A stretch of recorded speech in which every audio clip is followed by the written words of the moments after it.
朝鲜又试射了一个列车发射的这个弹道导弹。那么这个导弹呢，它只放了几个画面，就是3节车厢，一个动力车厢，还有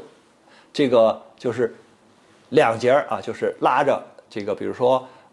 导弹呐，或者是其他装备的这个车辆啊，然后停在铁轨上，然后起束，然后呢就发射了。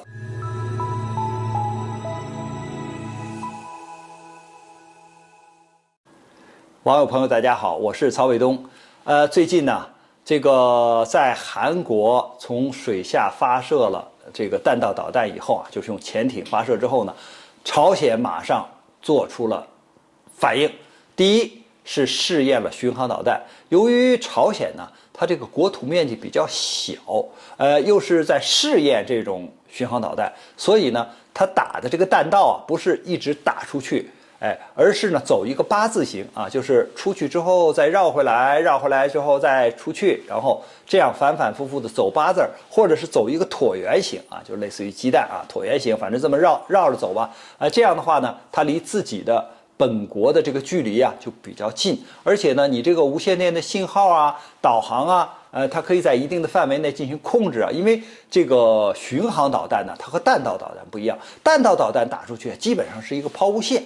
而这个巡航导弹呢，它是可以变轨的啊，所以它的速度比较慢。一般弹道导弹那这个都是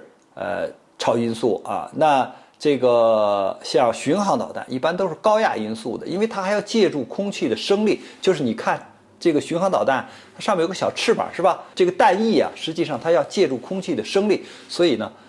它的这个速度呢，相对的说要慢一些。但是呢，它的好处就是可以变轨，所以朝鲜呢这次是试射了巡航导弹。那么这次巡航导弹的试射成功呢，朝鲜就对外宣布，那它的这个巡航导弹的射程的距离呢，可以达到1000多公里。那这个1000多公里，起码韩国是整个被覆盖了吧？那日本也是被覆盖了吧？主要是说什么呢？那美国在韩国的这些军事基地，美国在日本的这些军事基地啊，那都是被朝鲜的这个巡航导弹所覆盖的，体现这个远程的精确打击能力，对吧？那除了这种弹道导弹以外，我现在还有巡航导弹。接着呢，朝鲜又试射了一个列车发射的这个弹道导弹。那么这个导弹呢，它只放了几个画面，就是3节车厢，一个动力车厢，还有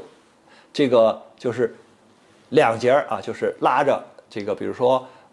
导弹呐，或者是其他装备的这个车辆啊，然后停在铁轨上，然后起束，然后呢就发射了，在列车上发射。说为什么这个要在列车上发射呢？因为啊，就是列车上发射这种弹道导弹呢，它的机动性更好啊，因为列车本身是可以移动的嘛。还有一个隐蔽性更好，因为当年呢，在冷战的时候，就是俄罗斯或者说苏联啊，它已经就是试验过把这个弹道导弹放在列车上啊，因为你这个列车上它可以做伪装啊，你不知道它是拉货的还是拉人的呀。但实际上呢，它里边有的车厢呢，它是装上这个弹道导弹了，那它在铁路上面到处跑，你不知道它到底是在哪个地方停下来，然后呢，把这个导弹就竖起来了，就发射了。因为你这个在公路上，那首先这个你要起束的时候啊，就是你会被对方这个发现，因为你这个汽车一定是很长很大，而且拉着这个走。那么火车呢，它由于这个纵横交错啊，就是各种拉货的、拉人的，它到处走，你不太好发现。那么美国当时呢，好不容易这个才发现啊，说俄罗斯有这种能力，但是具体它藏在哪儿了，你也不知道，搞不清楚，所以这是一种隐蔽的手段。所以朝鲜呢，就是在试射巡航导弹以后，又接着试射了列车发射的这个导弹。那么我们看，当韩国从这个水下啊常规潜艇发射弹道导弹以后，那它显示的是什么呢？就是我可以把潜艇偷偷的开到周边国家的这个领海附近，然后发射弹道导弹。然后呢，因为领海很近只有12海里，就20多公里，那你发射这个导弹，对方几乎是没有这个防守和拦截的这个时间了，所以它这个威胁很大。那这个朝鲜呢，现在显示了它的这个巡航导弹和它的这种铁轨的就是铁路的机动发射之后呢，也显示了，就是说我不但有这种能力就是远程精确打击能力，还有机动的这种隐藏的能力随时发射的能力。那这样一来，我们看无论是韩国还是朝鲜的导弹发射，它都会对地区的这个安全局势产生重大的影响。首先，